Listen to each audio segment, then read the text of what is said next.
Yes, sir. And we live. You turn it down. Back up in the building. I'm here with Coach Mark. Matter of fact, really quick, let me get out the way. Y'all, I appreciate y'all going to subscribe to Mazuma TV. The man is doing his thing. The numbers are jumping, bro. That means you're doing something right. I think you had 600 subscribers now. So that was when you was at 575. That was yesterday. So that just shows from yesterday till today you jumped 25 subscribers, man. So that's good for you, bro. Y'all go subscribe to him. Those of y'all who gonna rewatch this, don't got many people are not, but people about to tune in. Trust me. Yeah, man, the subscribers been piling up, and then even going on live, I got people consistently watching me. So yeah, man, you really blessing. doing your thing on that channel, man, and it's growing so fast too, bro. Like you just had about 50 subscribers just a couple months ago. Matthew, what up, bro? Hey, both of y'all that's on here, y'all make sure you go subscribe to Mazuma TV. But as y'all saw my video, hey, we finna jump right into it, man. That's why I got Coach Mark on here so we can jump right into it. You know what I'm saying? Yes, as y'all saw my video earlier, Marcos Villegas from Fight Hub. I'm not gonna use his image because I don't think he's that important. Shakur Stevenson was with his homie, Terrence Bud Crawford, saying, hey, that's his homie. So he went to Omaha, Nebraska for the victory parade. And as you can see, Marcos Villegas tweeted out, yo, first of all, he spelled people wrong. He spelled P-O-Pel. He probably was drunk. He said, P-O-Pel going crazy for Terrence Crawford. Not acknowledging Shakur Stevenson right there, you know what I'm saying? But straight clown activity, bro. How you feel about Marcos Villegas, Coach Mark? Well, he's just another media member that, you know what I'm saying, that he do whatever to try to fit a certain a lot of these media dudes got agendas, man. So whatever their agendas is, they act accordingly to it. So I'm not the biggest fan of Marcos Villegas. I used to watch a lot of his stuff coming up, but as he started to get more clout and I guess more attention from boxing fans and stuff like that, you started to really see his true colors. One thing that really deterred me from Marcos Villegas was when there was a situation where he was going around calling Teofimo undisputed. So, and if you really know the sport, even if you're not the biggest fan of Devin Haney like myself, you will know that Devin Haney had the WBC World Championship at the time. You know what I'm saying? While Teofimo was undisputed. So to be undisputed, you got to have 4 of the major belts. So if you got a WBC franchise belt, that doesn't count. You know what I'm saying? That's not a legit title. Devin Haney had the legit title. So it was like, if you feel like Teofimo, if you're a big fan of Teofimo, that's cool. But if you're going out your way to discredit Devin Haney as if he wasn't a champion at the time, that's what I have a problem with. So you just blatantly ignoring fighters. You know what I mean? He's biased towards Hispanic fighters, and we keeping it real. And we both Hispanic on here, but we're not going to sit here and just ignore black fighters. Black fighters are the best fighters in the world. You know what I'm saying? And I just find it weird that he would just go out of his way to discredit another man like that. That's weird. And just blatantly call somebody undisputed. Like, you're clearly lying to the public, bro. Like, you clearly lying to the public, and you're pushing a narrative that's not true. So you're just trying to brainwash these casual boxing fans into believing lies. And as a reporter, you got to be as objective as possible and keep things factual, and you're not doing that. So, you know what I mean? That's what I have a problem with him.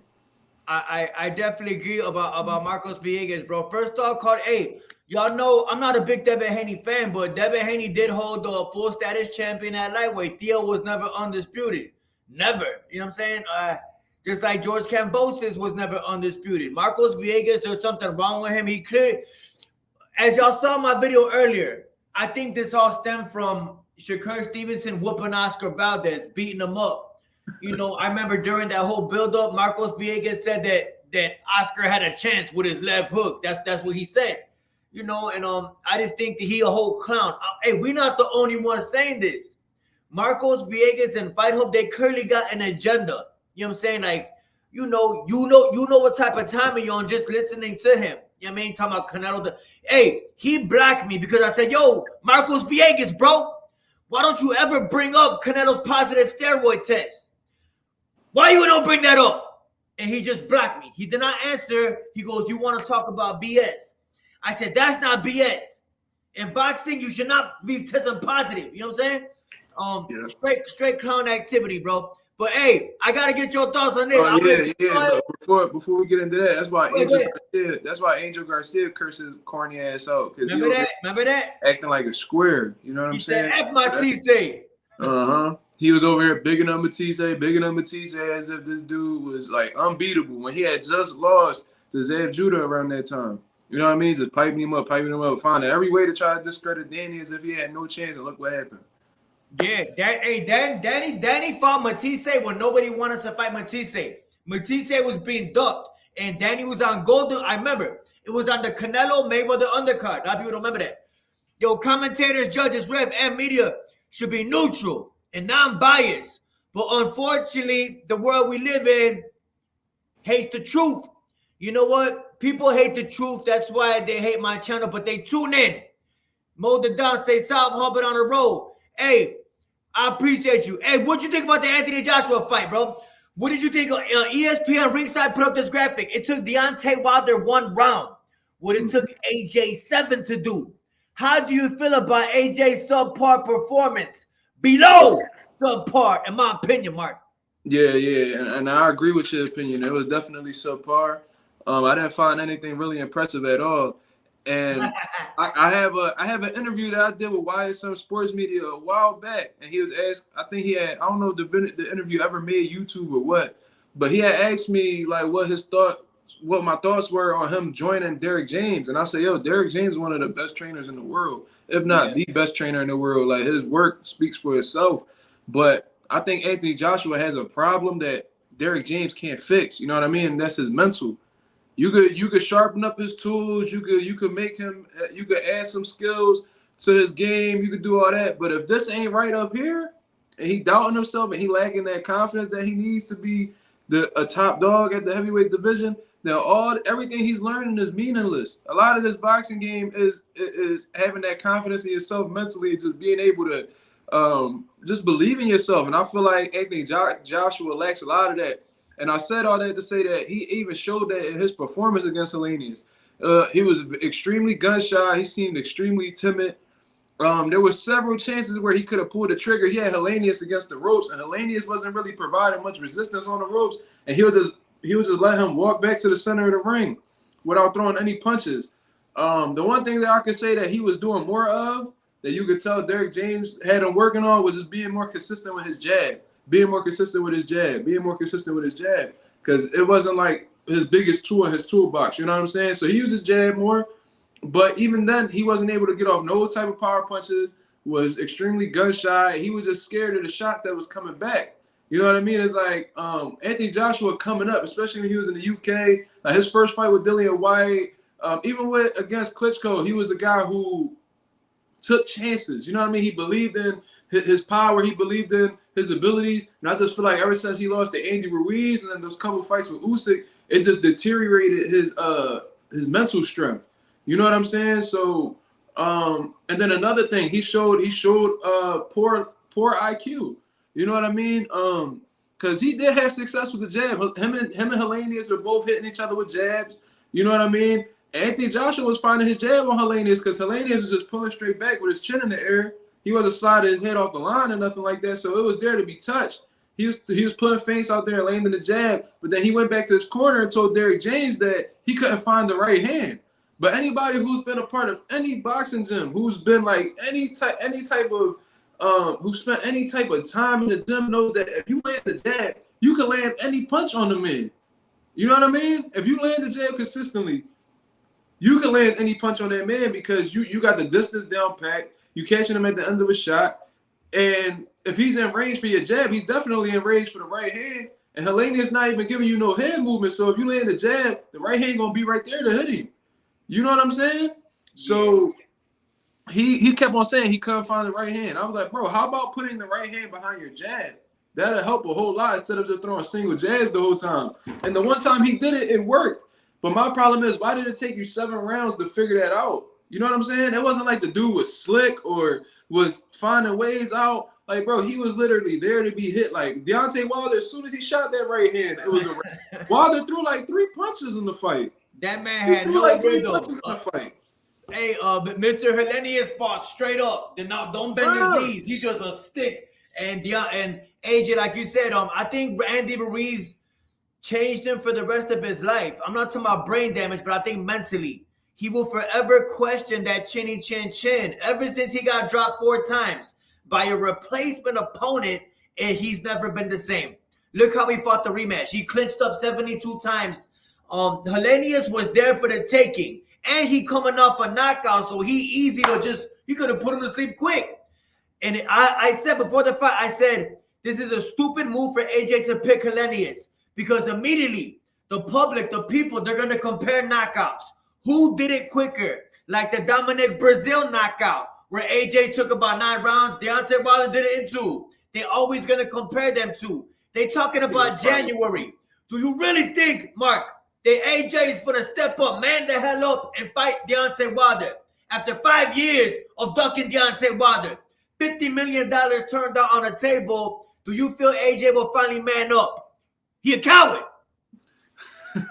Well, the thing is, it's like you have to. You know what I'm saying? Like you have to, because you use Deontay Wilder's name this whole promotion.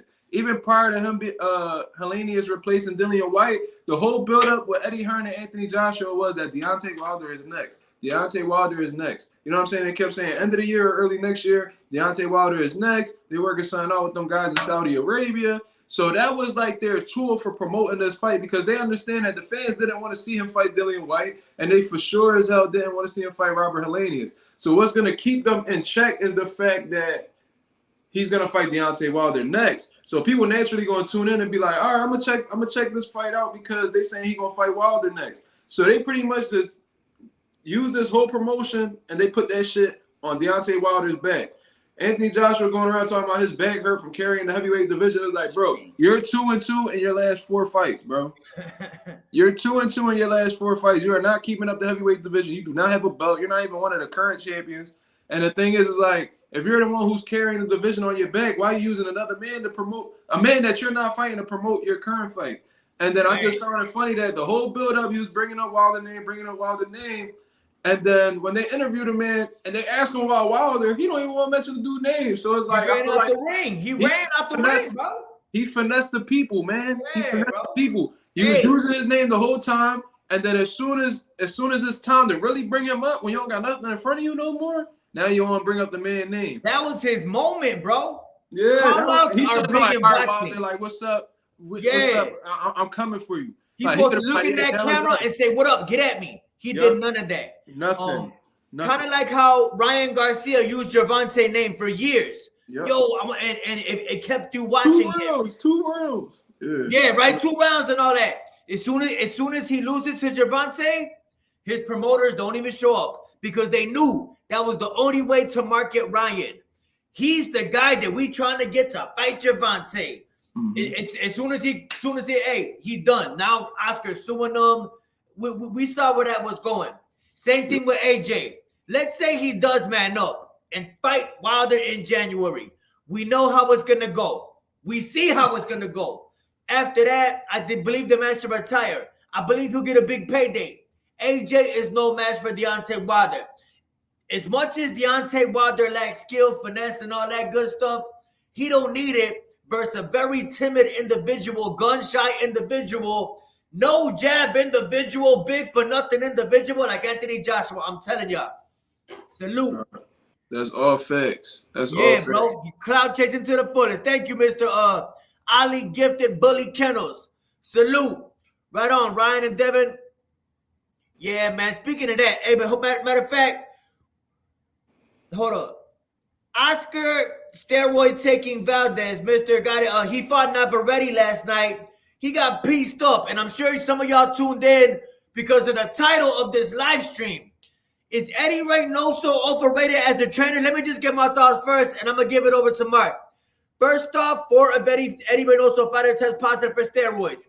In 2022, I believe, Canelo Alvarez, Julio Cesar Martinez, and Oscar Valdez all took losses. Eddy Reynoso is the prime example of one of them coaches who got one, teacher's pet, 1-star individual. That's the only one he focused on. And the rest are role players. It's kind of like They bench warmers. You know what I'm saying? Andy Ruiz, left dude. Frank Sanchez, left dude. Ryan Garcia, left dude. This is not no damn coincidence that people are leaving this phony individual. And like I did a video before, Eddy Reynoso is the only trainer in the history of boxing. Y'all could look this up because I did. He is the only trainer to have not one, not two, not three, but 4 fighters test positive. This is not no coincidence. Do you feel Eddy Reynoso is overrated, Mark? Well, I'm gonna tell you this. A lot of people give him credit for building Canelo Alvarez, but if you really check the history, it was his father that started Canelo Alvarez. He started off with Chepo Reynoso. You know what I mean? And as Chepo's health started deteriorating, he got older. He wasn't able to keep up with Canelo no more. Then it was passed over to his son. You know what I'm saying? Like if you watch early Canelo when he was coming up on HBO, Chepo was the man. You know what I'm saying? But like I said, as he got older, you know what I mean? Similar to how like Roger Mayweather started to break down and Floyd Sr. took over. It was kind of that situation. So Eddy Reynoso took over Chepo's work. The foundation was already built by the time Eddy Reynoso stepped in. Canelo was already Canelo when Chepo stepped in. He was just maintaining him. You know what I mean? And when you really look at Eddy Reynoso, it's like, what fighter did he, to really define how great a trainer is, you got to see who they built from scratch. If they didn't build them from scratch, how they made them better. You know what I'm saying? Like, Canelo always looked like Canelo to me. You know what I'm saying? Like, he improved on some upper body movement a little bit, but like, besides that, Canelo's always looked like him. You know what I'm saying?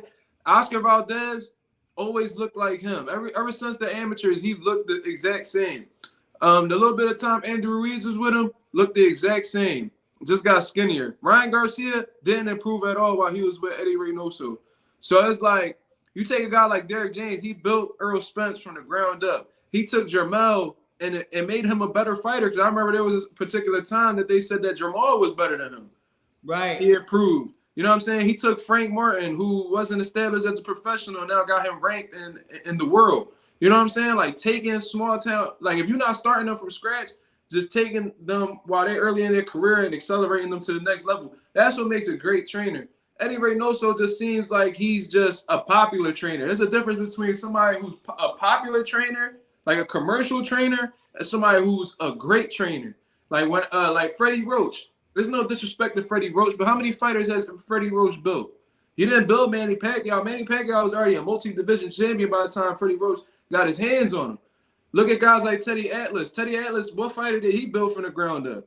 No, he didn't build anybody from the ground up, but he was around all these different champions, and he was trying to get some type of credit from Mike Tyson, but we knew that he was with Cuss, and then even after that, he was with Kevin Rooney. You know what I'm saying? So Teddy Atlas gets a lot of credit, but he didn't really build any fighters. You know what I mean? He didn't really improve any fighters. Like, he had Alexander Volzdik, Better Beef stopped him. You know what I mean? Like, these guys are popular trainers. They're not great trainers. So to answer your question, Eddy Reynoso is a popular trainer, but he hasn't really done anything that really caught my eye to say that he's that guy. You know what I'm saying? He's not that guy to me. No, he's not, bro. I think he's every time you see Eddy Reynoso working with somebody, when Andy Ruiz, he does I call him a 3-punch trainer. People think I'm hating on Eddy. He's a 3-punch trainer. Uppercut, hook, left hook, body shot, left hand to the body. I don't see him working on nothing else, bro. And 2022 proved everything we need to know about Eddy. He trash, bro. He garbage. Oscar Valdez had no game plan yesterday other than to stay low, wait till Navarrete came close and try to land Oscar left hook Valdez. You know what I'm saying? He don't know how to train fighters to work a jab. When Oscar was trying to close the distance on Navarrete, he just jumped in. He didn't work a jab in. He just kind of ran in and just shot the left hook. He don't teach fighters movement. He just teaches fighters how to throw hard, bro. And I know you see it, bro. Yo, work on these 3 shots. Execute them hard from when you land them. Don't teach them how to set shit up. Just throw hard.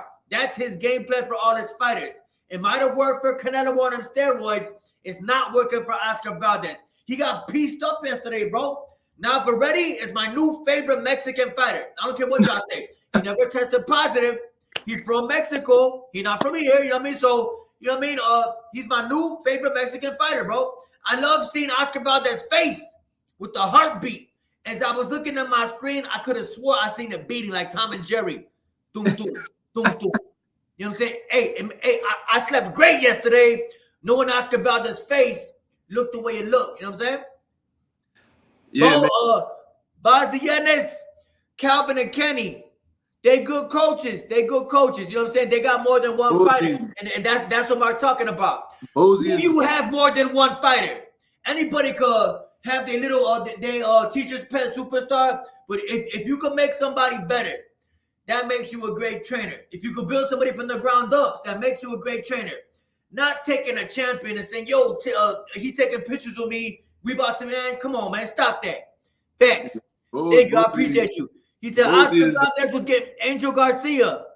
Oscar Valdez was getting beat the hell up. Best thing to watch. Oh, yeah, it made my night yesterday. Hey, that was the best. It was an exciting fight.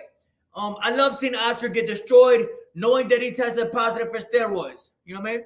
Mm-hmm. And on top of that, hey, yo, Mark, did you see this? Check this out, bro. Oscar Valdez liked this image. I blurred out the image, but everybody, hold up. I'm going to remove that comment. If you look on the, oh, no, you can't really see it. Well, it says liked by Oscar Valdez on the bottom. Oscar Valdez liked this. Those y'all who seen it. It's a picture of a black man being caught into a mouse trap. And the fried chicken was the bait. Oscar Valdez liked it. They called him out on it. He said nothing. Those y'all who seen it. I just did a video on it earlier. Oscar Valdez liked this image on Instagram. It lets you know how he feels about black people. It lets you know exactly how he feels in his heart. And this is why I say that boxing is the most racist sport on the planet. And there's one particular fan base, y'all already know who they is, who are the most racist. You know what I'm saying? And I stand on what I say. But due to the fact that he's liking stuff like this, I'm happy that he got his face swole up. You know what I mean? I'm really happy genuinely in my heart. You know what I mean? And I know a lot of y'all think I'm not trolling. I mean this. He blocked me on IG because I said, yo, why you test positive? You know what I mean? And, you know, how do you feel about it's one thing for a fan base to be racist, Mark. But how do you feel about the fighter? Knowing that he got to be professional, knowing that he got to keep that shit to himself, liking stuff like this, knowing that the public will see it. When you like something on IG, I see that you liked it. You know what I'm saying? This is all public. He knew somebody was going to see him like this image. You know what I'm saying? How do you feel about that? Yeah, this is my first time seeing that, but that's disgusting, bro. Like, you know what I mean? I come from African ancestry, you know what I'm saying? So I take that as disrespect myself. You know what I'm saying? Damn. This my first time seeing this. So if that's exactly what Oscar Valdez, if he finds that funny, then you know there's some underlying hatred within that man. You know what I mean? And maybe how the way Shakur put that ass whooping on him, that's probably how he feeling right now. But a lot of these dudes, you got to understand, a lot of these dudes do have some type of resentment towards black fighters. That's just facts. You know what I'm saying? Even back with Golden Boy, they was sending them racist emails about Al Heyman. You know what I'm saying? Like, this is just a consistent thing that's been in boxing. And they'll always show itself. Like, I even remember Mike Garcia even, like, apologized for it and stuff like that. But I remember when he was fighting Adrian Broner, and Mike Garcia is one of my favorite fighters too, but he was dead wrong because what he say? No, Adrian Broner was calling Mikey Mickey Mouse, right? So he posted a picture with Mickey Mouse and Donkey Kong. And he was talking about that it was him and Broner. You know what I'm saying? Like, he was calling Adrian Broner Donkey Kong and shit. Wow, so, you know, I think I remember some. I didn't know. No, my bad. That was Sergey Kovalov who posted Donkey Kong, something like that. But wow, I never knew that. Okay, yeah. But that's you know what? On YouTube to be seen. And Dante, Boxing Nation had confronted him about it on the elevator. He apologized and all that. He said that wasn't. Oh yeah, I mean they nothing like that in person. And like Dante's a big guy. You know what I mean? He probably intimidated him. But you know what? I saved this. I don't know if y'all can see it, but I'm gonna play the audio really loud. It lets you know how Robert Garcia, the whole Oxnard team thinks, bro. This was when Ryan Garcia was going to fight Gervonta Davis. They asked Robert Garcia, they said, who are you going for and why are you going for them? And this is what he said. I gotta go with my boy, Ryan. He's Southern California. He's Mexican American. So I gotta go with my boy, my California boy, Mexican American. So I can see that. That's why that's why I'm cheering for Ryan, and I gotta cheer with my California boy, Mexican American. So for those of y'all who couldn't make, could you catch what he was saying? Yeah. He said he's rocking with Ryan Garcia because he's a California boy who's Mexican American, and he said that's the only reason he's rocking with him. He didn't give a damn about who was more talented, who was more accomplished. He was only rocking with Ryan for one reason. Don't give a shit about talent. Don't give a damn about accomplishments, nothing. For that one reason. And this is what I say. That particular fan base from Southern California, they don't give a damn who's better. I grew up watching Michael Jordan and Chicago Bulls. He was my favorite player. I didn't give a damn if he was black. He was just the best. There was Latino players in the league. They weren't my favorite just because they was Latino. I like Michael Jordan because he was just the best. In boxing, they don't give a damn who's the best. You see how they root. All they care about is what nationality they is. This is why I say boxing is the most racist sport on the planet. On Twitter, there's this fake account. His name is Liza.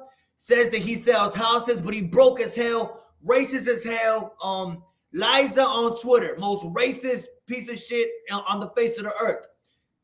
Catfishing like he a female, but that's a whole nother story. But it just goes to show. How do you feel about that? How do you feel about Robert Garcia saying that, Mark? You know what I mean? Like, I really don't care who he root for real. But the one thing that I will say is that what pisses me off about that is that Mexican people, they could say that they rooting for somebody because they Mexican, right? Puerto Ricans, I'm Puerto Rican. They could say that they rooting for somebody because they Puerto Rican. Europeans could root for somebody because the fighter's European. You know what I'm saying? I just find it funny how, like, black people, like, specifically, whenever they root for somebody who's black, people have a problem with it. You know what I'm saying? Like, minorities can't get away with that kind of stuff. Crazy, like, right? And then they'll get ridiculed for it. They'll get bashed on social media like, you're just rooting for him because he's black, or you're just rooting for him because he's black. It's like, all right, and y'all rooting for him because you identify with him too. These UK people come out and support fighters even when they know they gonna get knocked out. Just because they from the UK. Edgar Berlanga, if he was to fight Canelo or something. Hypothetically speaking, I know there's gonna be Puerto Ricans rooting for Berlanga just because even if they think he's gonna lose because he's Puerto Rican. These guys could all rock with each other, but I just find it funny that with minorities they get bashed for that if they try to take their same approach. It's just really weird, bro.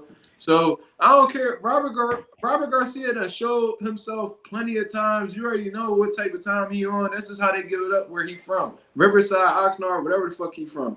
But even if I was to say, I'm rooting for Shakur because he a black Puerto Rican like me, I know I'm gonna get comments like, oh, you're only rooting for him because he's black. Oh, what about this and what about that? So it's like we not entitled to that same privilege that they are. You know what I mean? Absolutely right. They're really good at playing victim too. Whenever you call them out on it, like they will literally poke at you. But as soon as you it's just the internet. But as soon as you say something back, oh my God, look what he said. I'm sure y'all seen videos of me saying really crazy things to people. Do you think I just woke up out of bed and just said that out of nowhere? I'm clapping back at somebody. It's like seeing a pit bull and you see a sign that says beware of dog or he finna bite your ass. And you stick your finger through the gate and you get your finger bit off. And then you say, oh my God, that pit bull is crazy. You know what I'm saying? They're really good at playing victim. Really good at playing victim, that particular fan base. I don't care what y'all say.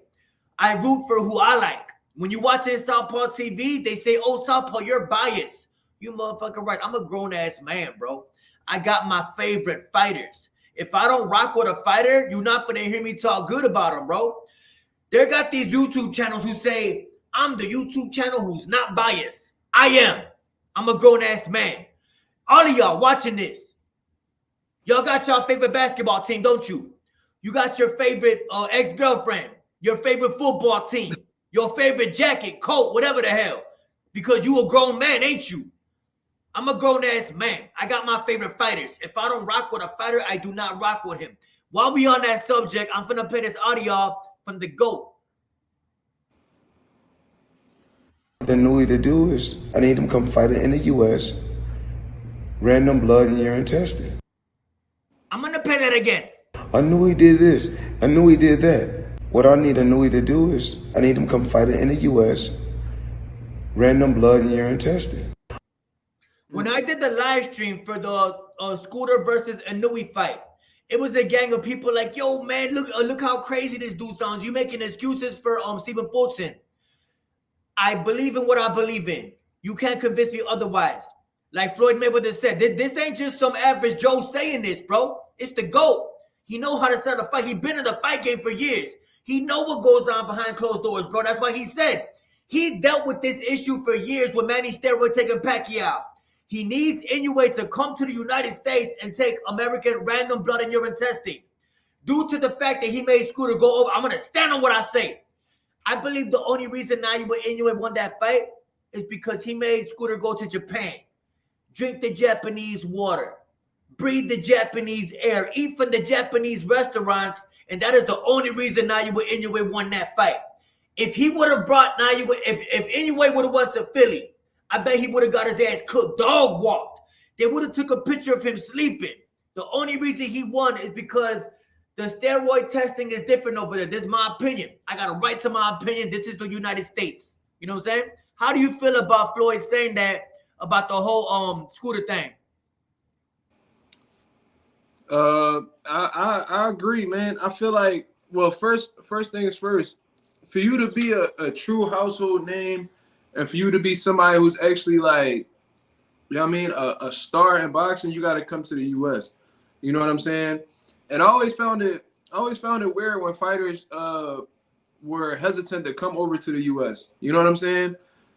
We seen it with Anthony Joshua. Yo, Mark, I do not mean to cut you off, brother. I do not mean to cut you off, and I'm sorry. I will let you continue. But this guy says I'm biased, but I keep it real. I'm like I say, bro. I'm about to block you, Mr. Dre D Smith, whatever your name is. Look like you high as hell, broke as hell. I'm a grown ass man, bro. Your mama, hey, bro. I'm not even finna go there, bro. I'm a grown ass man, bro. I got my favorite fighters. You damn right I'm biased, bro. You damn right I'm biased, cause I'm a grown man. I'm not them channels who say, yo, I don't like everybody. You watching Southpaw TV, not whoever the hell TV, bro. You don't like my... Hey, if I'm so biased, what you on my life for? Hey, matter of fact, moderators, get him out of here. Dre, D. Smith, get your goof ass out of here, bro. Talking about you biased, but you keeping it 100. Your mama keeping it 100. You know what I'm saying? I'm sorry, Mark. Go ahead. No. No, what I was going to say was... For you to be a true star in the sport, you gotta come over to the States. You know what I'm saying? Like, you could be popular in your hometown, all that is good, but for you to really solidify yourself and really become that great fighter, for you to be that real star in the sport, you gotta come see us over here. You know what I'm saying? I just found it weird when guys really were hesitant to come over to the United States. Like guys like Anthony Joshua. Anthony Joshua is extremely comfortable in fighting in the UK and all that. Came over to the States. Lost his first fight and then retreated right back over. You know what I'm saying? Dillian White, I don't ever recall this man ever fighting in the U.S., but my bad. I never recall him fighting in the U.S., but we probably seen why he wasn't fighting in the U.S. You know what I'm saying? Because he got popped. He was getting popped in the U.K. for getting caught with PEDs. And their drug testing is a lot more lenient than the drug testing that's over here. You know what I'm saying? Different countries have different doping agencies, and some doping agencies let more things slide than others. So I agree with Floyd Mayweather. Bring Naoya Inoue over here, make this his own, try to make this his turf, and roll in random blood and urine testing, bro. I feel like everybody that's at the elite level needs to partake in that, bro. I don't care if you in camp, you out of camp. If you making millions of dollars, you making 6, 7, maybe even 8 figures.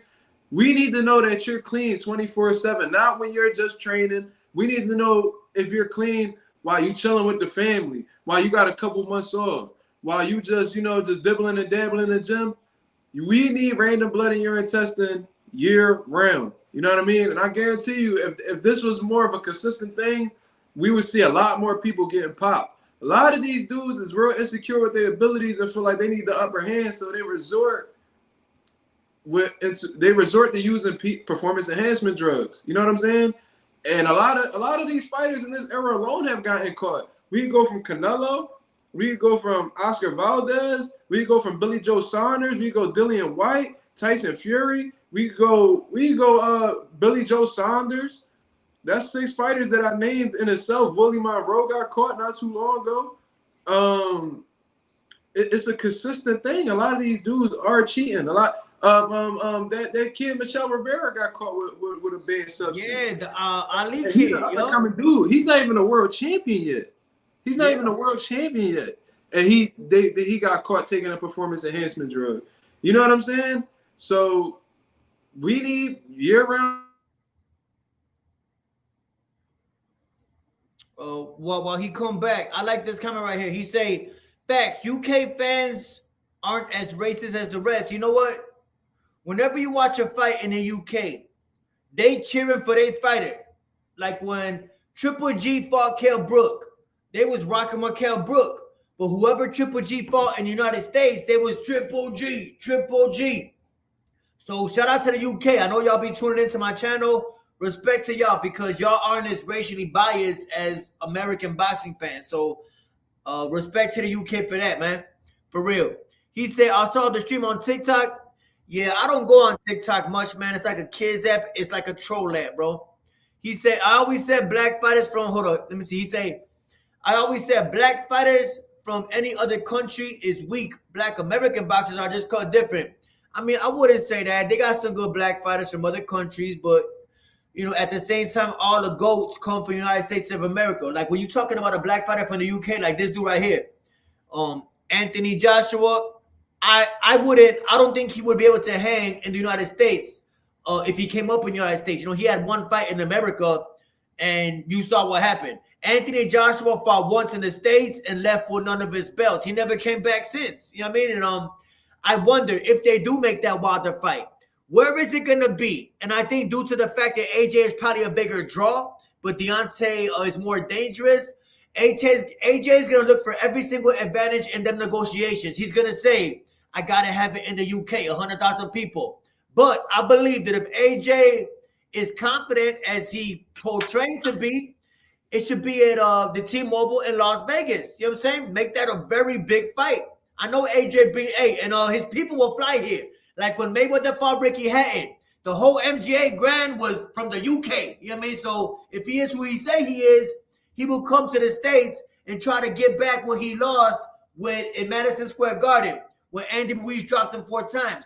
But we'll see how that go. Do I believe it's gonna happen? No. I can't see AJ ever in the ring with Deontay Wilder. Sports is just saying Joshua soft. You right now he is. You good, Mark? Your mic working? Yeah. Somebody was trying to call me. It's all good. But yeah, bro. Back to I forgot what you were saying. No, I was just saying that a lot of these dudes is. Hey, yo, hold on. Hey, Mark, I'm sorry. Hey, I love comments like this. Southpaw, you not even black. Damn, bro. You just stated the obvious. Hey, these are the type of fans that we talking about. It's usually the Mexican fan base from Southern California. They tell me, "Yo, you're not even black. Why do you root for black fighters?" Like I touched on earlier. You know what I'm saying? I'm sure you were probably applying for citizenship for your mother. You know what I'm saying? But let me update you. I root for who's the best, who's accomplished, who's more talented. It's not my fault that the majority of Mexican boxers in boxing are not even talented, bro. And if they was, I would be rooting for them. You know what I'm saying? I like who I like in boxing. That's just what it is. Like the whole Michael Jordan reference. I like Michael Jordan because he was the best. You, due to the fact that racism comes to your mind first, lets me and you both know that you got racism, that you got the racist glasses on. You know what I'm saying? You're thinking out of racism. Moderators, get them up out of here. When you cut in that grass tomorrow in the morning after the 6-pack of Corona, think about what you said and think about what I said, bro. You know what I'm saying? That don't even make sense either, because it's like, all right, you're not even black. So what they mean? We're not supposed to. Right. Yeah, exactly. That's their mindset, though. Their mindset is if you're not black, you can't move. And I am black, so that it makes no that's what I'm telling you, bro. The Mexican fan base from Southern California, not all of them, but a lot of them, they just see things through the racial lens, and that is it. You know what I'm saying?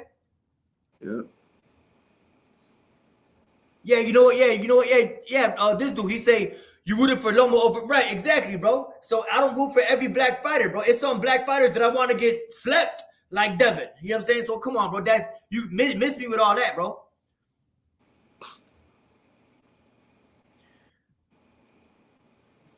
All right. Hey, matter of fact, I'm gonna play that one more time because I know exactly who that was. This is for you. I know you're still watching. What I need Inoue to do is I need him come fight in the U.S. Random blood and urine testing.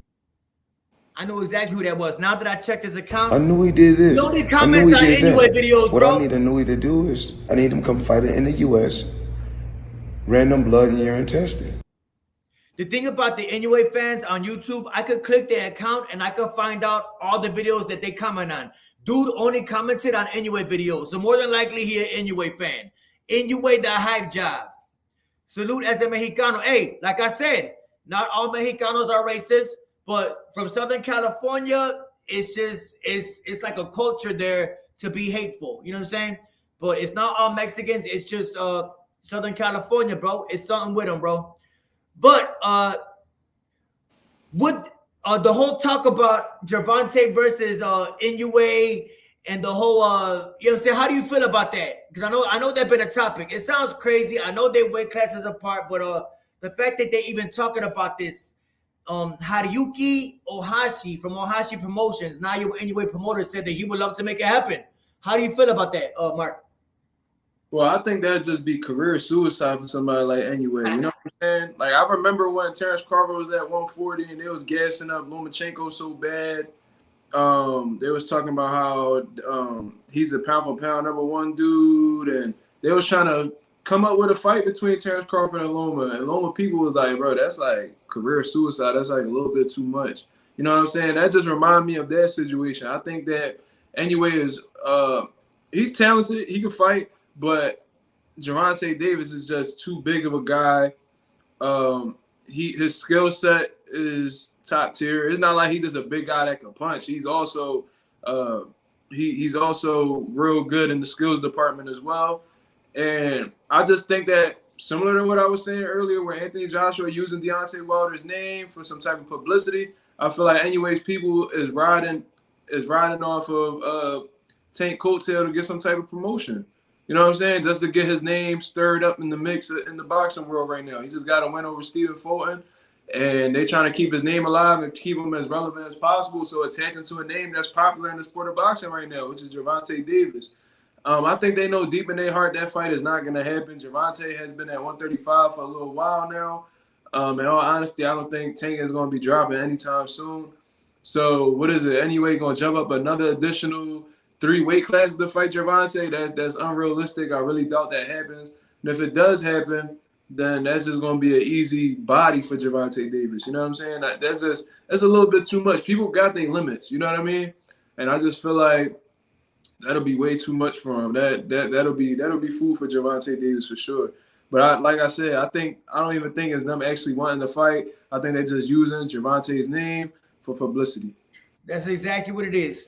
Even after Crawford's win over Spence, you seen pictures with Inoue and Crawford. Like, yo, it been a great week for boxing. Just because both of them fought in the same week, don't you ever compare them. Inoue doesn't belong in the same sentence as Terrence Crawford, bro. You know what I'm saying? Come on, man. Like you said, they always try to attach his name to greatness, bro. And he is not great to me. I don't care what y'all say. And that Inoue fan earlier talking about you ain't black, this and this, I stand on what I say. You know, like Mark just said, bro. To me, in my opinion, boxing only counts in the United States, bro. If you look at all the GOATs, the Mount Rushmore, they're all black American fighters, bro. You know what I'm saying? And if you want to fight somebody, but you got to make them come to your country, drink your water, breathe your air, adapt to your time zone. You know what I'm saying? You got to remember, Scooter from Philly. You had to, like, you know, it takes about maybe 5-6 days to adapt to that time zone. I think Inoue had all the advantages. I don't care what y'all say. And in my opinion, the man is juicing. This is my opinion. Like Floyd Mayweather said, he has to come to the United States and take random blood and urine testing, but I don't think he'll ever do that. The same man who's complaining about taking a drug test, man, for real. He fooled for Gervonta. And if he's as great as y'all say he is, why don't he accept that challenge? Hit that sound. Yo, thank you. Well, I appreciate you, bro. You know what I'm saying? Those y'all follow Mark Mazuma. He got a great channel, man. This man got great takes. He got better takes than me because he has a lot more patience than me, bro. I be jumping on my body. I be getting amped up trying to. I don't cuss nobody out no more, man, but they got me really close. But y'all go subscribe to Mazuma Boxing TV, man. He got very great breakdowns and takes on fights every single day, man. He's dope. Your channel is growing quick, bro. Your channel is moving quick. You just started it and you already passed 600 subscribers. So everybody subscribe to that channel, man. Mark Mazuma TV, Mazuma Boxing, Mazuma TV. He really doing his thing, bro. But yeah, you know what? Final thought. As a matter of fact, really quick, how do you feel? Matter, yeah, you know, I had to ask this because matter of fact, you the one that sent it to me. Eddy Reynoso say that. Hold on, let me put this like this. Eddy Reynoso said that after Jermell Charlo, that Canelo wants to go after Jermall Charlo. They want to take out both Charlo brothers. Forgetting that Demetrius Andrade just signed to fight David Benavidez in November, I believe. That's the fight that I'm sure Al Heyman wants to make next. You know what I'm saying? Whenever you want to make a big fight, both of them guys you want to fight got to have fights before that. You know what I'm saying? Highlight reel, and then they link up. Due to the fact that Eddy Reynoso said he want to fight Jermall Charlo, a man who was going through mental health issues, a man who just got smacked in his face and didn't do a damn thing about it, a man who has not fought in over 2 years. How do you see that? I think that's a bitch move, if you ask me, that you're going after Jermall Charlo, knowing he's been inactive for 2 years. How do you feel about that? Well, it's obvious that at this point in Canelo's career, he's trying to get the highest reward for the lowest risk. You know what I'm saying? That's obvious what he's trying to do. Like, your first fight in a 3-fight PBC deal is to fight a guy who's coming up 2 weight classes. You know what I'm saying? 2 weight classes. They're promoted as undisputed versus undisputed, but it's a 2 weight class difference. It's a huge difference. This man, Jermall Charlo, has to acclimate over, what, 14 pounds? He's going to have to go up 14 pounds to face Canelo, who's been at the weight for years now. You know what I'm saying? So that's one of the fights. Then you're going to come say that you want to fight the other brother who hasn't been active in over 2 years. And even in that performance against Montiel, he did not look good. You know what I'm saying? He's been struggling with whatever he's dealing with. I'm assuming alcoholism. In my opinion, that might be one of the things. He's also struggling with he's having at-home issues. His mind's not on boxing right now. You can see that he's not in the best mental space. So for you to fight somebody who's coming up 2 weight classes, then you want to fight a guy who's been inactive for multiple years, it's like, bro, you clearly don't want to fight the best fighters. It's like you just trying to take advantage of the weakest guys in that stable. You know what I'm saying? How do you think that fight goes? How do you think that goes with Jermell? How do you think that goes with Jermell and Canelo? I think it all depends on how he approaches it. You know what I'm saying? I think in all honesty, Jermell has a chance. We got to understand that. Canelo, in my honest opinion, I think Canelo's on a decline, right? Like Oscar De La Hoya said, he's 32 years old, but he's an old 32. This man that had over 60 fights, that's 60 training camps. This kid has been professional since 15 years old, so that means he's been boxing 17 years. That's more than half of his life. We got to take this into consideration. Canelo, he's infatuated with different things right now. He's doing business things. This man been playing a whole lot of golf, and he seems like he's falling in love with a different craft. So when you invested in a whole nother craft, the boxing aspect gonna lack, and we've been seeing it in his performances. You know what I'm saying? Like, there's no reason why John Ryder should have survived. You know what I'm saying? There's no reason why that old ass Triple G should have survived. It's just unimpressive performances. So I think that Jermell Charlo is more of a threat than an older Triple G. I think that he's more of a threat than a John Ryder, in all honesty, despite the weight discrepancy, the weight difference. You know what I mean? So I think that if Canelo's still looking how he's looking on the decline, then that's something that Jermell could take advantage of. You know what I mean? But he has an uphill battle. Like I said, is he gonna come into the fight 168? Are your legs gonna be able to be that good when you got that type of weight on you? There's a lot of questions that need to be answered. It is an uphill battle. That's 14 pounds. That's a huge difference. And them guys are punching a lot harder in that weight. So Jermell can't get careless. He's gonna have to box a perfect fight. He's gonna have to box a perfect fight. And then you already know when you're going in against Canelo, you're already down on them scorecards. So you're gonna have to do more than what you need. I question that though, bro. Mark, do you feel that the scorecards, because he's not fighting on Golden Boy DAZN, he's fighting on Showtime PBC. Do you feel that the scorecard advantage would still be you know what I'm saying, against Jermell? Because you know he's not fighting on Golden Boy and DAZN no more. I know that Canelo always had one scorecard filled out before the fight even starts. We know that. But do you feel like it'll be the same in terms of the judges now that he's on Showtime? They gave him a draw against Floyd, bro, in the Showtime card on PBC. You're absolutely right. So with that being considered, bro, well, Golden Boy was co-promoting that, no? That's true, but that's still out. But Floyd was still that A side, and this was a PBC ran event, and they gave him a draw. Floyd won by majority decision, bro. Majority decision. That is crazy. So if they doing that against Floyd, Jermell's not no exception, bro. I'm telling you, he has an uphill battle, but he's capable of winning. But he has to dominate. He has to fight a perfect fight where the judges cannot deny him, or unless he stopped Canelo. You know what I mean? You never know with boxing, but you know what I mean. I think it's an uphill battle, but I need some questions answered before I can go out and just make a pick. You know what I mean? It's difficult. I wonder if Jermell Charlo's gonna get infatuated. Like, I wonder if he's just gonna have that payday on his mind. Like, yo, I'm about to be rich. I could retire after this fight. Or does he actually want to win? Because he said that he's not staying at 68. It's a one-off. But like you said, I think Jermell Charlo has to fight a perfect fight. Is he capable of outpointing Canelo? Absolutely. Canelo's flat-footed. He's slow. Typical Mexican boxer. No footwork, no finesse. Alcoholic, you know what I'm saying? He can win this fight, but like you said, he has to fight a perfect fight all 12 rounds. Can he hurt Canelo? I question that. Canelo been at the weight class longer. He's used to taking them punches from guys like Bivo, you know what I mean? So, you know, I wonder about that. But yeah, I think he has to fight a perfect fight.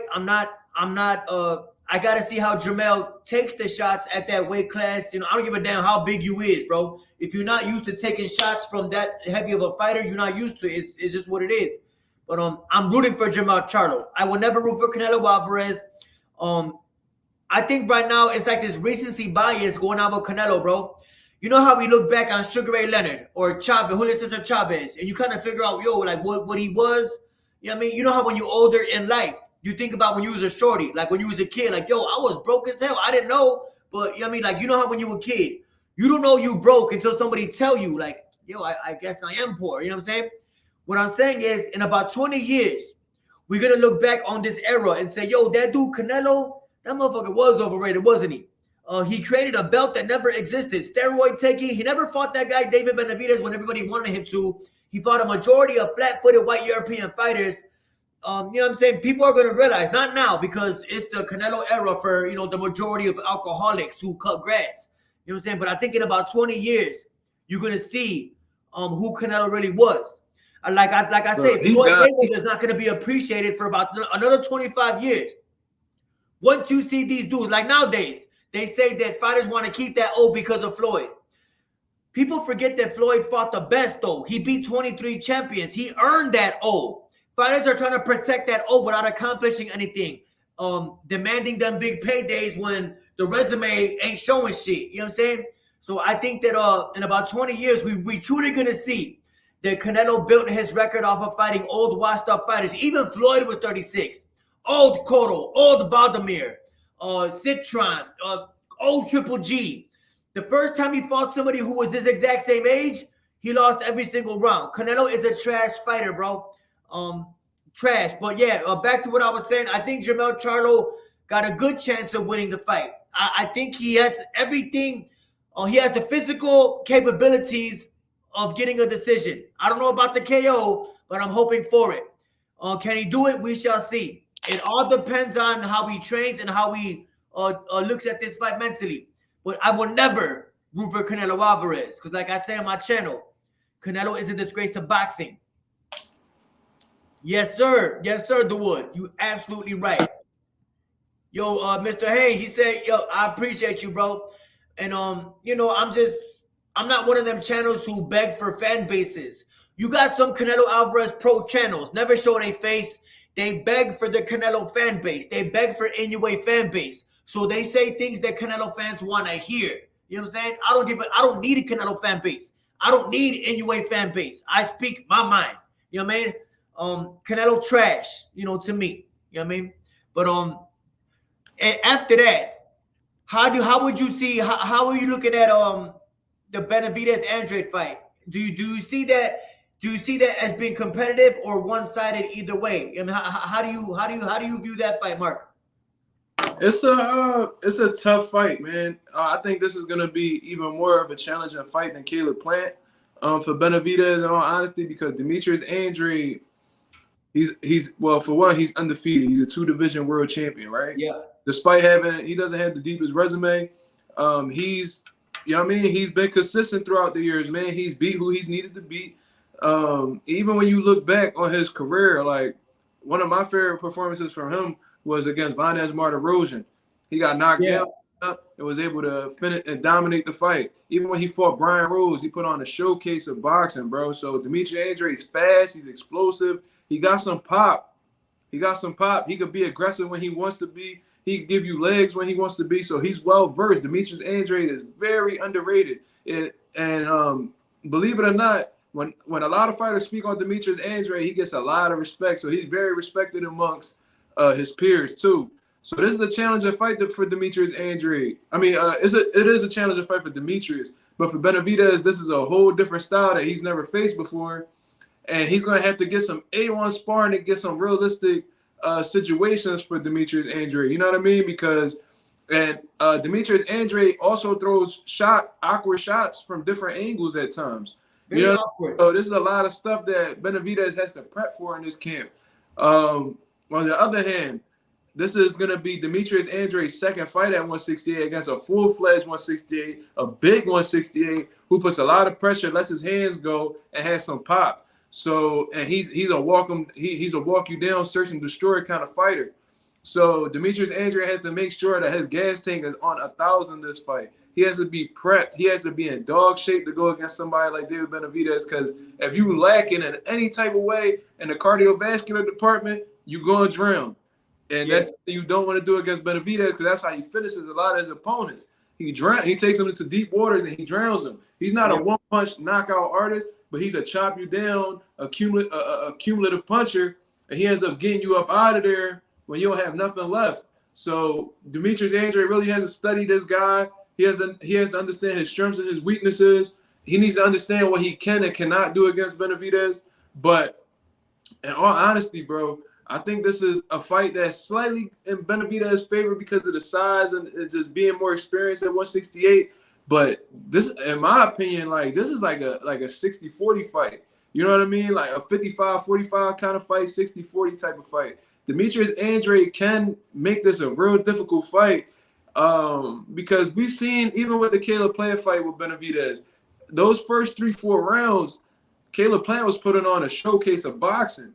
You know what I'm saying? And then, he was landing. Yeah, he was, and I think Demetrius Andrade is, in my opinion, I think that he possesses more dangerous qualities than Caleb Plant. He has a lot more pop than Caleb Plant. I think that he's more explosive than Caleb Plant, and I think he's just as fast.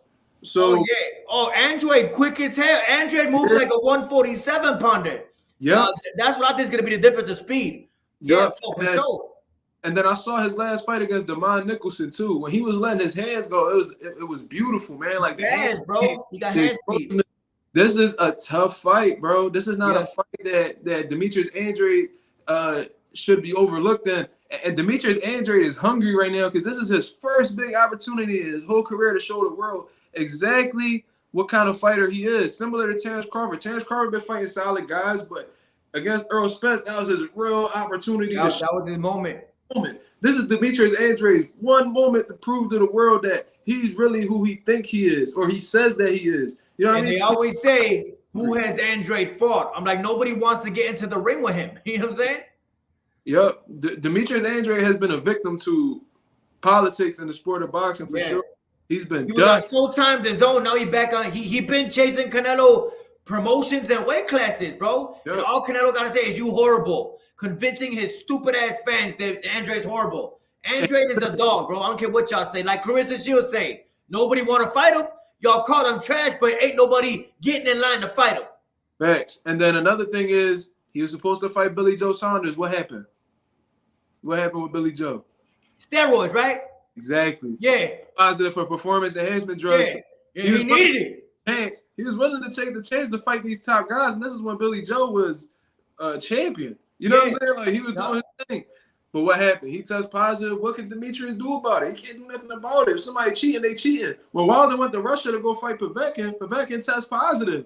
There's nothing he can do about that. If people cheating, they cheating, bro. That's not his fault. But the thing is, Demetrius Andrade has been willing to take the chances, and he has the opportunity right now to beat a top guy at 168, if not the top guy at 168.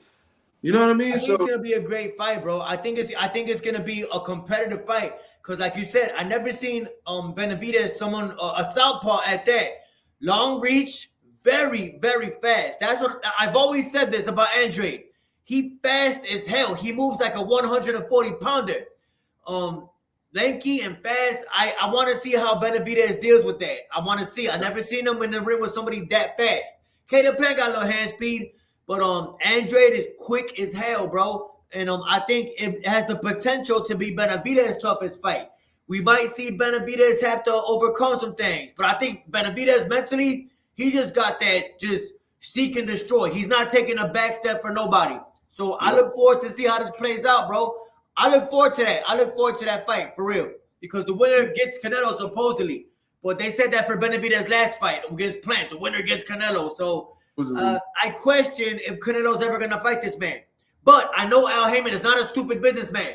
He's not going to let Canelo out that 3-fight contract with at least entertaining the Benavidez fight. But I don't think Canelo got balls. Canelo's like his fans. You know what I'm saying? Scary. You know what I mean? What do I think about Floyd's comeback? What you mean Floyd's comeback, DeWood? Yo, DeWood, you drinking? You talking about exhibition? Or like, he ain't coming back to boxing. Is that you? That is you, bro. Floyd's comeback to what? Exhibition? Because he ain't making no comeback to fighting nobody. But I always like seeing Floyd, bro. It's like, if Michael Jordan played one-on-one, you would watch it just because you a fan of Mike. You know, I tune into Floyd's exhibitions just to see older gentlemen what reflexes, but I'm not really sure what you mean by that. You say, yeah, it's gonna be 45-55, David. Yeah. I say that because David's been at the weight class, experience at that level, But I think this has the potential to be a better fight than people think. Because like Mark just said, Andrade is very awkward. He's not your typical 1-1-2, you know what I'm saying? He come from all different angles, quick, reach. Oh, he said he's coming back? Floyd ain't coming back, bro. He not. If he come back, it's going to be against somebody his age. I heard him talking about Jean Pascal, the guy from Canada, the one who fought Bernard Hopkins. But, yeah, I mean, I think it's just exhibition. It's nothing like he's not going to jeopardize that zero. He's too old for all that, bro. He's not going to be stupid like Manny Pacquiao talking about he's going to come back and fight the winner of Spence Crawford. You know what I'm saying? He said Andrade. Yeah, Andrade is a big guy, bro. Reach, I look forward to this fight. I think it's going to be more competitive than people assume David's just going to run him over. I don't see it going that way. I really don't see it going that way. Let me see. Crawford. Yeah, man. All right, man. Final thoughts on this whole situation. What is your Eddie Reynoso, in my opinion, the most overrated trainer ever. Just like Canelo is the most overrated fighter ever. How do you feel Eddie Reynoso's legacy will be in about maybe 20 years? How do you feel his legacy will be? Because I think he's trash, but go ahead. I don't think people gonna be really speaking about him too much, in all honesty. Especially when it come to trainers like that, that's only known for like Canelo, that's only known for like one particular fighter. They're not usually really spoken about all like that. Like, I don't think he'll be mentioned with the Nacho Bearsteins of the world or anything like that. I don't even think he's on a Robert Garcia's kind of level, in all honesty. So, I don't think that he'll be mentioned much. And if he's ever mentioned, it'll only be because they're speaking on Canelo. So I think that's what he'll be remembered for, strictly just Canelo, not anything else. But like I said, when you really understand where Canelo came from, it was from his father, Chepo. Eddy. That's Chepo's work right there. That's not Eddy. Eddy just maintained what Chepo built. You know what I mean? So that's just what it is. I don't for sure. think too much of Eddy. He's a nobody to me. He's it's funny how every single fighter, 4 fighters test positive. That's not no coincidence, bro. Eddie Reynoso's trash, just like Canelo's trash. That's my opinion, bro. But and in terms of the whole Wilder AJ thing, bro, do you see that fight? I already know what the majority of people are gonna say, but how do you see this fight going? I just think that from a stylistic standpoint, I think Anthony Joshua is just all wrong for this fight against Deontay Wilder is all wrong for Anthony Joshua, just straight up. Right. Anthony Joshua is real robotic, legs, head movement, keeps his head straight on the line. That's why Helenius is able to land as many jabs as he did. And Joshua's face was all beat up just off of a jab. You know what I'm saying? I could see Wilder ending it early on Joshua. I don't see how Anthony Joshua would do anything that could neutralize Deontay Wilder's right hand. What tool does Anthony Joshua have that'll prevent Wilder from landing that right hand? From a defensive aspect, I don't really see him doing much. And Wilder's right hand is so dangerous. It's not a shot that you should really be catching either on the glove. Right. He throws that right hand so hard, probably hurt you catching the shot. You can't even catch it, bro. He gonna break through your wrist. You know what I'm saying? Like, exactly, bro. A lot of guys don't. I could just see Wilder hitting him on the forehead with a right hand and him going to sleep early. The first. Remember Stavern? Wilder hit him on the glove, and his own glove dazed him. You know what I'm saying? Wilder hits that hard. It's a different type of, bro. Different type. Yeah, it's not competitive to me. And Wilder carries that power all 12 rounds. Yeah, bro. You got to be careful with Wilder. May not have the zero. I know amateurs. You was skill wise better than Wilder, but he don't need it. The motherfucker hits too hard. You know what I'm saying? Probably the strongest right hand in heavyweight history. This is what I see. Y'all can have your own opinion. All the older folks on here, but I don't think that AJ survives past 3. You know what I'm saying? And I think Wilder knows that. Wilder's gonna have in his head, yo, this man ducked me about 5 years ago. He feared me then. He feared me now. You know what I mean? Since that time, Wilder lost to 1 man. AJ lost to 2. Usyk and a replacement Ruiz. Not competitive fight, but we shall see, man. We shall see, man. Yo, man, tell everybody what to follow you at, man. Yo, you got a great YouTube channel. Your channel blew up out of nowhere. You just started it, though. And there's a reason that you got over 600 subscribers that quick, bro. People are tuning into this channel because you got great takes on boxing, man. Those of y'all boxing heads, boxing nerds, man. Y'all love great breakdowns. You love, old school boxing talk, new school boxing talk, coming from a coach's mouth himself in the mecca of boxing, Philadelphia, Pennsylvania. Tell everybody where to follow you at and why they should follow your channel, bro. I follow your channel. You can see I got the bell click, bro. I tune in when I can. Yeah, for sure, and I appreciate that. You've been a big reason why my channel has been successful. So I'm grateful for. Thank you, man. I just try to give you a shout out. I tell people to go to your channel, bro. Follow the man. You know what I mean? You've been a big help, bro. You've been But you should tune in to YouTube, bro. If you a boxing fan, bro, just look at the bio. Just another boxing fan from Philadelphia. Real and knowledgeable boxing talk. So if you resonate with that, go check out the channel, man. I definitely speak on boxing. I get a lot of questions. I answer them to the best of my ability. I provide my experiences in the boxing world, and I keep it as real as I can. You know what I mean? So If you guys are into boxing talk, you guys like breakdowns, you guys like fight predictions, you guys like to hear stories from somebody who's actually been in the ring before, then you just tune into Mazuma TV, man. You can follow me on social media at mark.mazuma, mark.mazuma.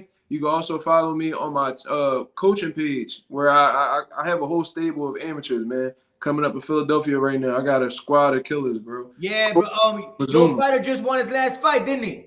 I had 3 fighters and they all won. We got 1 knockout and 2 clear-cut decisions. Nice. You know?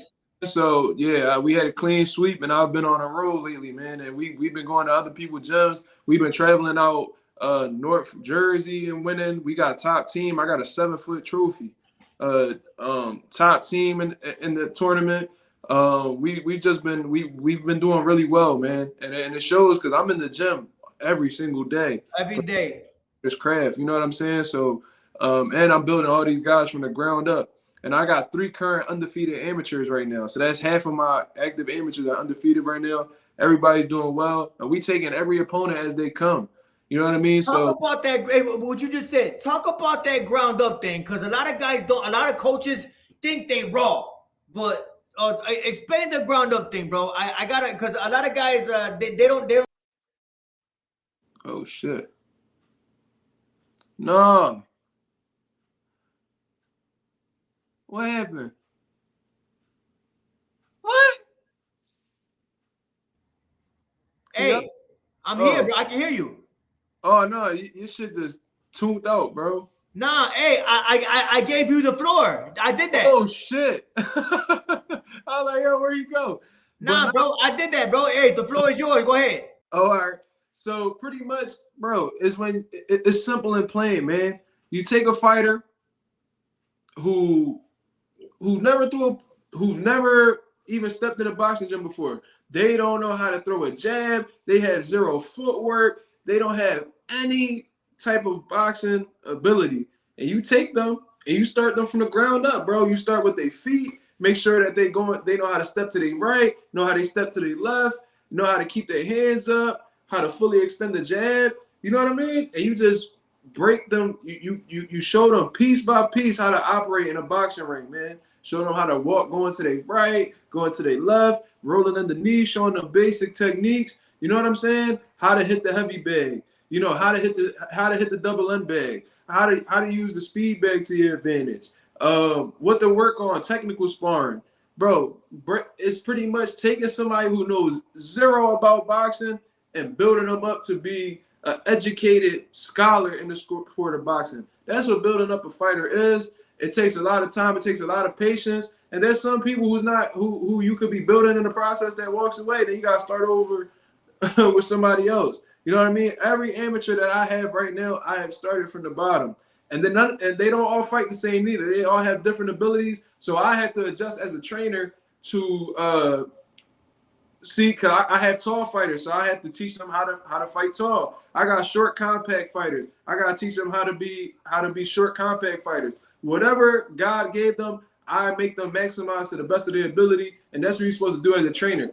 You shouldn't have all your fighters fighting the same exact way because not every fighter is the same. They don't all have the same qualities. So you have to adjust, and you have to do what you have to do to make sure that they're well-rounded and that they're using their physical attributes to the best of their ability. So that's what building a fighter is, from the ground up, bro.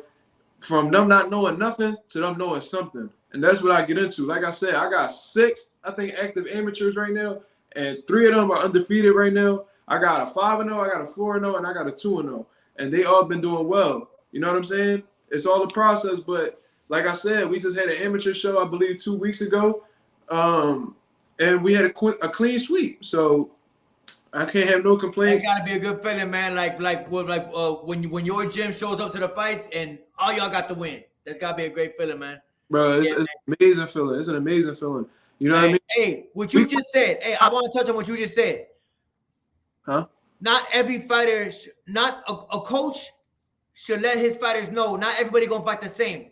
Like kind of how Eddy Reynoso tried to make Andy Ruiz fight like Canelo against Cristobal Arreola, and he got his ass dropped. You know what I'm saying? Eddy Reynoso does that. He tries to train all his fighters as if they're Canelo. So what you just said, I love that, bro. you want to find the fighters the things they do best, and you want to capitalize from that. So I like that. Everybody is their own individual. Not everybody finna fight the same. God made everybody different. Your right hand may be stronger than your left, or vice versa. Your right pivot may be quicker than your left. You know what I mean? So I like that you said you train guys to be their own best individual. I like that. Yep, that's how it's supposed to be. Yeah, for sure, bro. All right, man. Hey, man, thank everybody for tuning in. I appreciate you. Y'all go follow the man, Coach Mark, Mazuma TV. Canelo Alvarez is a disgrace to boxing. Naoya Inoue is nothing but a hype job, man. Thank God for tuning in. I'm going, and I'm dropping a video in about an hour. Make sure y'all tune into that. Go subscribe to Mazuna TV, or you're not a fan of Southpaw TV. And all y'all trolls making new accounts, like right now, I'm blocking all y'all. But it's I'm about to go live after this for a little bit too. Yeah, matter of fact, go live and show some love to Mazuma TV. Even the trolls who want, he welcomes everybody, bro. But he'll answer y'all questions. That's one thing he does do. Y'all go subscribe. He about to go live. Peace and love. I'm gone. Naoya Inoue is a trash fighter. I'm gone.